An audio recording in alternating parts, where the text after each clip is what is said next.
Hey, Scrappy Peeps, Suzanna here today for a cherry on top to share with you this fall layout with the cats, or cat, using the Mintay Papers Rust and Rose collection. So I have the 8x8 paper pad, and I have pulled out some of the B-sides, the basics, because as you can see from that piece there are a lot of pages here that have lovely full 8x8 sort of scenes, and I really only just want strips of this.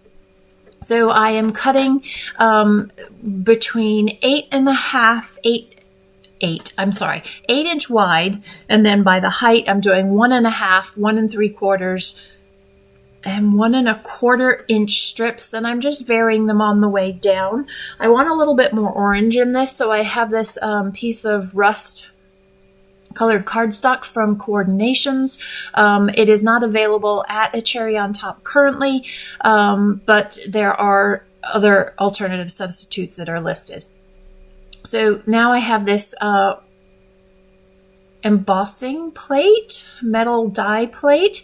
It's called Crosshatch from Waffle Flower. Again, unfortunately, it is not available, but there are lots of, you could just use an embossing folder, would be really cool. I just wanted to add a little bit of texture. And what I love about this particular crosshatch texture is it reminds me of like a quilted vest or a quilted blanket. And that is why I went with that particular texture there. So I'm going to distress the tops of these, but I don't do all of it because I know I want to tuck some in.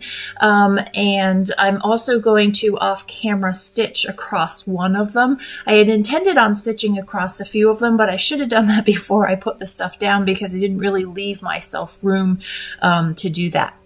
So I have two photos of Jasmine on what we call her princess pillow, and she's in the sunlight, so just the cat napping, but I love the way that the colors of the collection complemented the color in the photos, and it is fall when I took the pictures, so I just decided to go with a fall-themed layout.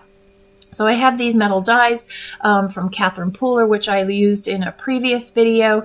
I am a big fan of fall leaves. I think I have every fall leaf die stamp possible, but I've used these quite a bit because I really like the outline as well as the solid leaves available. Unfortunately, they are also sold out on a cherry on top, but I believe they are available over at Catherine Pooler's site. So I also have the phrase stickers as well as the ephemera stickers for this collection from Mintay. And so I'm going to scatter a few of those into the clusters that are going to cascade down the page. Some of them I'm going to pop up on foam like this bow that I've done here. So what I'm going to do is I'm going to put all of the craft cardstock leaves cut with the Catherine Pooler flat onto the page, and then the other texture on the page, in addition to the roughing up of the edges, is going to come from popping all of these up on foam. So I'm using a cherry on top foam. I have the 3/8 inch as well as the 1/2 inch foam. Is that right? No, I'm using the 3/8 and the 1/4 inch foam for these because a lot of them have the smaller detail bits, and so that way, alternating between the two sizes, I can get a pretty good pop off of all of them. So I love the mix of that craft in there along with the actual elements that coordinate with the papers. So while I haven't used a lot of the patterns that they actually coordinate with, you can see in that top page piece as well as the bottom, that knitted piece. You can see the colors and then sort of that same distressed look within those papers that sort of tie the whole layout together. So you can see I've got 3 main clusters that are there. And then I am off camera also going to use from Photo Play Paper some stickers that I had used on a previous layout as well, fall layout. I think it was a Traveler's Notebook page. So on that cluster on the left there where I'm working currently, I'm going to put all the cozy vibes in a speech bubble, and then I'm going to have an acorn and a couple of the round elements just to soften that very obvious horizontal. So this is something that I do a lot, is cutting strips that cascade down the page. I love to do it with the border strips that come with collections, but this was perfect with the 8x8 paper pad because I didn't have to trim off any 12x12 paper. I didn't feel like I was wasting paper. So if you look at a lot of my layouts, they're either going to be grid layouts or they're going to have these horizontal elements. It's just something that's comfortable for me to design with.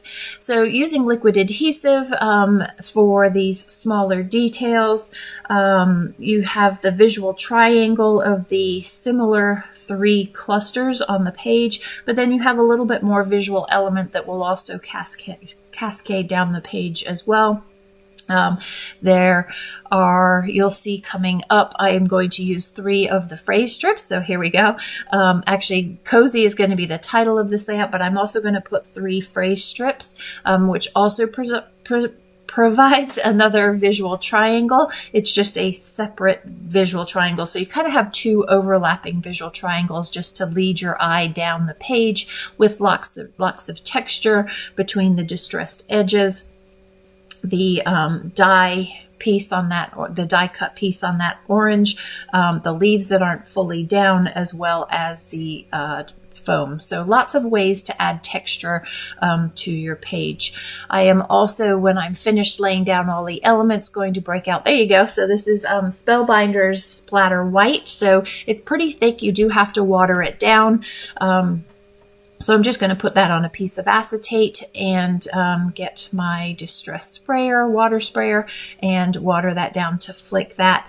And then I'm going to also use some of the distress mica stain. It's called Crooked Broomstick, to add additional color to that. And for my journaling, I knew that orange spot was where I wanted to put the journaling. But I knew that if I wrote directly into that space, I was not going to be able to read it as legibly as I would like to. So I am going to type that in a Word document and then print that onto white cardstock and then cut those white strips up. So adding again some more of that horizontal element to the whole page. So I hope you are inspired to think about texture on your pages, as well as that visual triangle that I talk about a lot. Thanks for stopping in today. I hope you are doing well. Close-ups are to come. Thanks for stopping in today. Come back again soon. Take care.